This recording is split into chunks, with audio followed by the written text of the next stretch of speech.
message is up there. The wrong message is up there.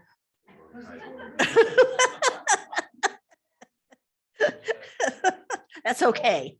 We really, it's all fine. I thought, what's happening? It's okay. Yes, we're not talking about Judaism today. Today we're talking about Palm Sunday and the beginning of the end.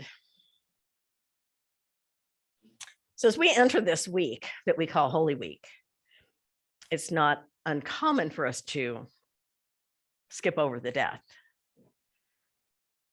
and go straight for the resurrection.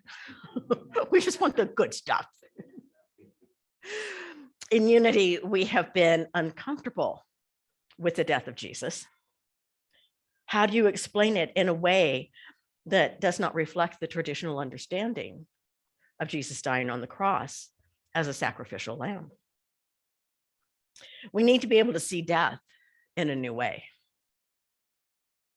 I want to begin with the death and rising of Lazarus. Jesus is told that his close friend is ill and that his sisters are calling for him to come and cure him. But Jesus just keeps doing what he's doing to the surprise of everyone around him, because Lazarus is so close to him, you'd think he'd go. Well, after 2 days go by, he tells the disciples it's time to go because Lazarus has fallen asleep. Now they're really puzzled because, well, if Lazarus has fallen asleep, then he's going to feel better. He's going to get well if he's gone to sleep. So Jesus has to get really clear, say, no, Lazarus has died, but it's for the glory of God. Now, the question I would ask is, how would you feel if someone told you that your friend had died, but it's for the glory of God? You know, it's kind of a patronizing thing to say to somebody, or it could feel that way. What on earth does this mean? So, yesterday, I had the honor of attending a woman's memorial service. A friend of mine who was very close to me, who meant a lot to me for many years as I have walked this ministerial path. And this is a woman who would call me on my stuff, just with total love. But she would also be the one who would sit down and laugh with me. She would cry with me. She would support me. She always had my back for my good. She was there even when it was messy. And, you know, messy's not very pretty, not very fun to be in, but she was always there. And as I was at the memorial service and I was listening to these people talk about her, she was becoming alive in the room. And every time they would talk about a quality about her, you could feel it come alive in that person that was remembering that quality that she brought into their life. So it really made me think about the glory of God being revealed, because the glory of God was revealed yesterday. The glory of God was revealed as people talked about her, and she became alive in a different way, not in physical form, but in the ways that she touched people's lives. Endings are required before we can experience a new beginning.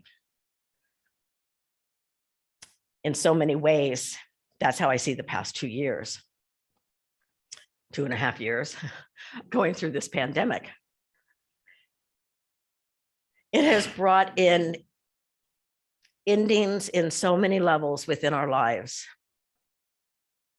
We can no longer take for granted that we can hop on a plane and just go visit someone, or go to another country and take a vacation. We can no longer take it for granted that those people who are close to us will always be there. We can no longer take it for granted that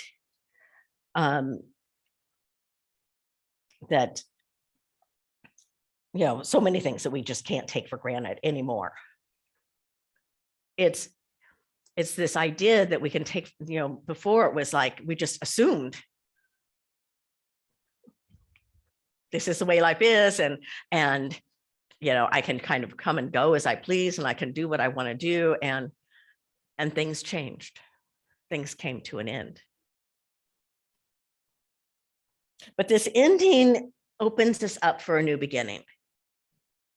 It really opens us up for a new beginning. So just as the death of Lazarus began to open up for a new beginning, because that was the beginning of the end. Because you see, when Jesus went to Lazarus, Mary and Martha met him and said, if you would have been here, he would not have died. Kind of like, where were you? We're your closest friends, and you weren't there for us. And Jesus said, have faith. Have faith. And then he tells them to move away, to roll away the stone. Now, Lazarus has been dead for 4 days. And Martha is like, I don't think so. Do you know how bad that's going to smell? We're not doing that. And again, Jesus tells her to have faith. So they roll the stone away, and he calls Lazarus forth. Lazarus comes out of the tomb, wrapped in the burial cloths, with the shroud still around his head. And he tells the people to unbind him. Unbind him. Now, this miracle that Jesus performed was done in front of some of the leaders of the Jewish community, maybe some high-ranking Romans were there too, because it says that there were high-ranking officials there to mourn with Mary and Martha. And when people saw what he did, it was, oh my gosh, he could only do that if he really was the Son of God. He could only do that if he really was the king that we have been waiting for. That's really what Palm Sunday was about. Palm Sunday was about, all these people had come together and gone, oh my gosh, he really is the king we've been waiting for. And so they grabbed palm branches and waved palm branches and sang, Hosanna. Hosanna to the King of Israel. Well,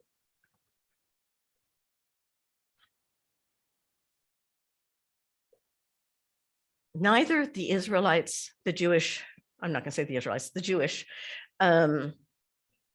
leaders, nor the Roman leaders could allow this to happen, because there would be an insurrection, because they would try to put Jesus on the physical throne. And so Caiaphas says to the Jewish leaders, it is better for one man to die than an entire nation to perish. And so they set in motion to crucify Jesus. What they did not expect was that too was an ending that was a beginning. It was the ending before the beginning. Because when Jesus died, just as they were talking about my friend yesterday, and you could feel pieces of her all around. Charles Fillmore said that when Jesus died, his essence went out into the ethers for everyone to access. For everyone to access. And so whenever we think of Jesus and we think of that quality of Jesus, a quality that Jesus has, we're calling that quality alive in ourselves. We have the power to call that quality alive within us. Because it is within us. So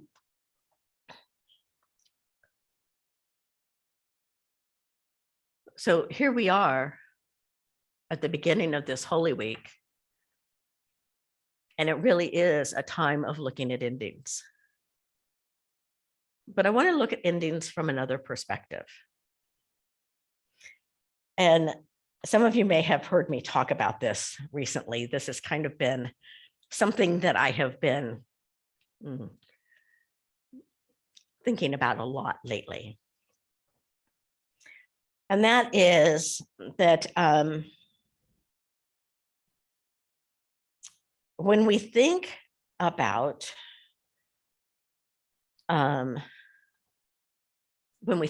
change, when we think about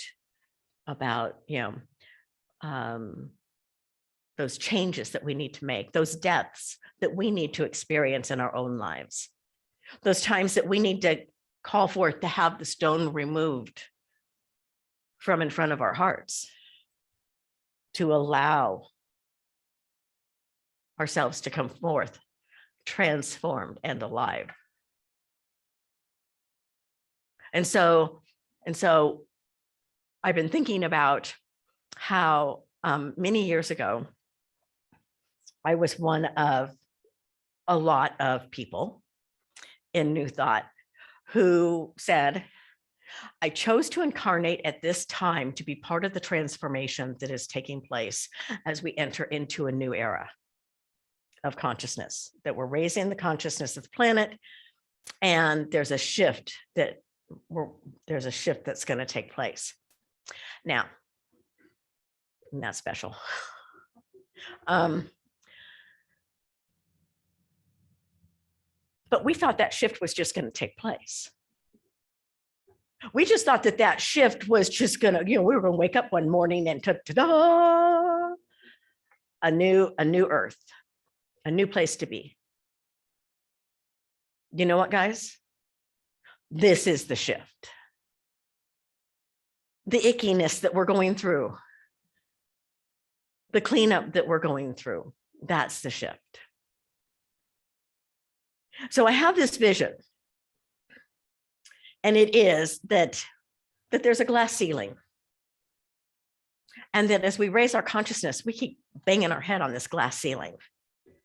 Now, the glass ceiling is all the limited ideas that we have about ourselves, and all the resentments and angers and unforgiveness, whatever it is that blocks us from experiencing higher dimensions. We can see through it. We know where we want to go, but every time we try to go there, we bang our head against the ceiling. And I've been thinking about that a lot. And so what I have decided for myself is that instead of banging my head against the ceiling, it's time to clean up whatever it is, whatever those limitations are, whatever it is that has me bound. Need to clean that up, because as we clean that up, we raise our consciousness, we hit the ceiling, but the ceiling shatters into shards of light. And as it shatters into shards of light, those shards of light go out. Those shards of light go out and they transform everyone. Every time one of us does that. And it's not that there's just one glass ceiling. So it's not just like an event that you're going to go to and you're going to do this and ta-da, okay, great, I'm done. I have ascended. It's a process. It's a process. That's why we do Easter every year. Every year we have the opportunity to come to Easter in a new way, to look at the events of Easter, to look at the events of what transpired in that week. You know, some things happened in that week that I'm still working to understand. In that week, Jesus comes in, he goes into the temple and he turns over all the tables and basically throws a little temper tantrum and kicks everybody out. He kills a fig tree, because it didn't have any fruit on it. And it wasn't in season for fruit. It's like there are things that I don't understand yet. And that as we continue to look at, as we continue to walk this path, and we continue to look at whatever it is that is that next thing that comes up for us, and we're willing to face it and walk through it, we lessen that glass ceiling. And then one day it breaks.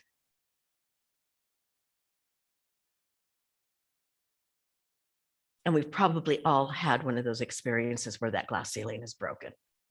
You know, it's one of those moments when you feel like something is different in your life.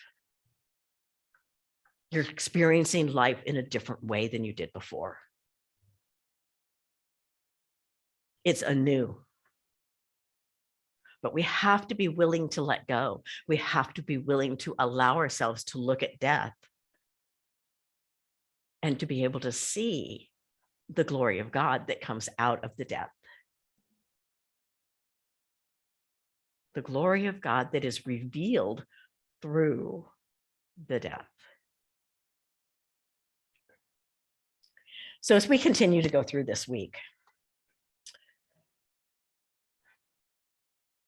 this Holy Week,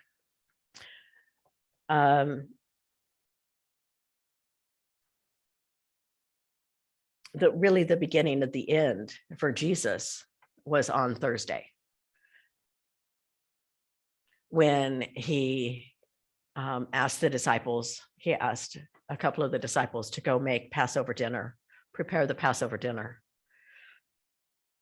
And he went and had dinner with his disciples. He did the Seder dinner with his disciples. At that dinner, he instituted communion. Now, communion is something that in Unity, we've never made a ritual of. And yet it appears as if Charles and Myrtle did.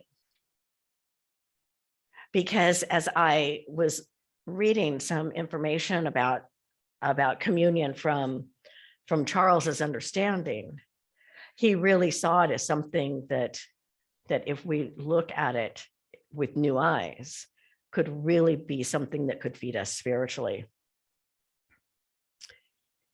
He said that metaphysically, the bread represents the substance, that which brings everything into the material realm. And that the wine represents the life force within us, the energy that is ever present, bringing us into wholeness and a remembrance of our truth. This is a holy time that allows us to ask, what needs to be crucified within me? What aspect of myself is ready to make the transformative journey from darkness into light?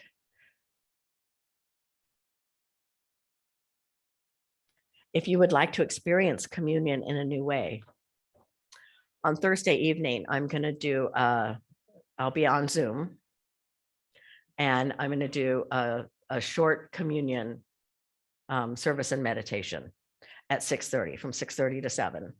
And so it'll be in the newsletter, and the link will be in the newsletter and everything. And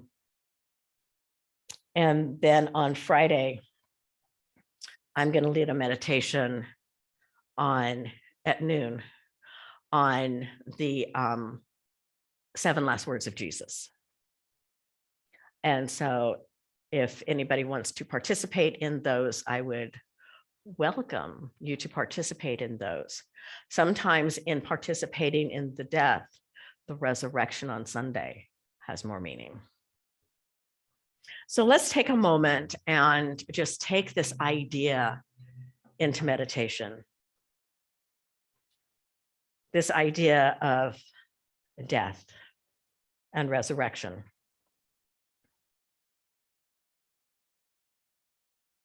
And so as we breathe into this space,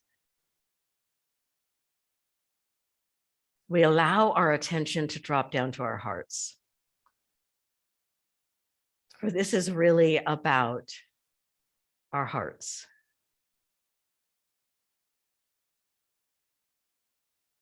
It's about dropping down more into that sacred place, that Holy of Holies.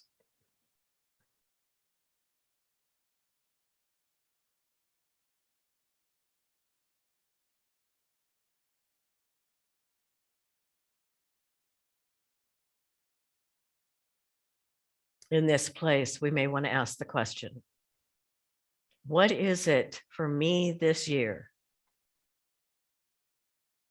that is ready to be completely released?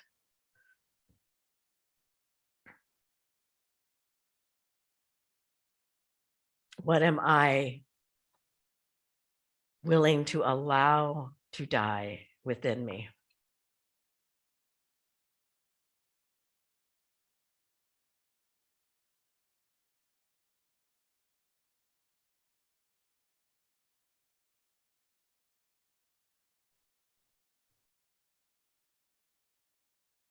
We surrender that.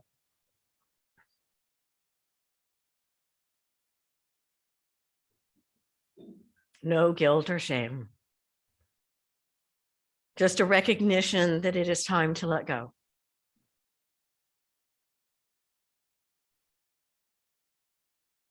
And to be willing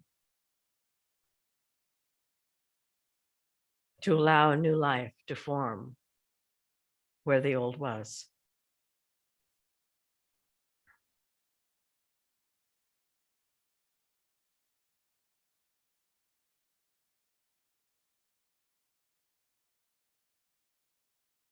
So we don't create a vision of that.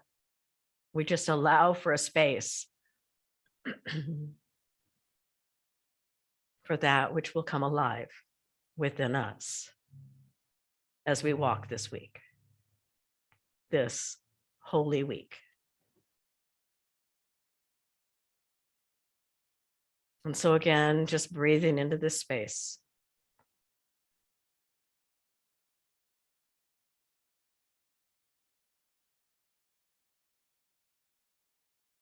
Expressing gratitude.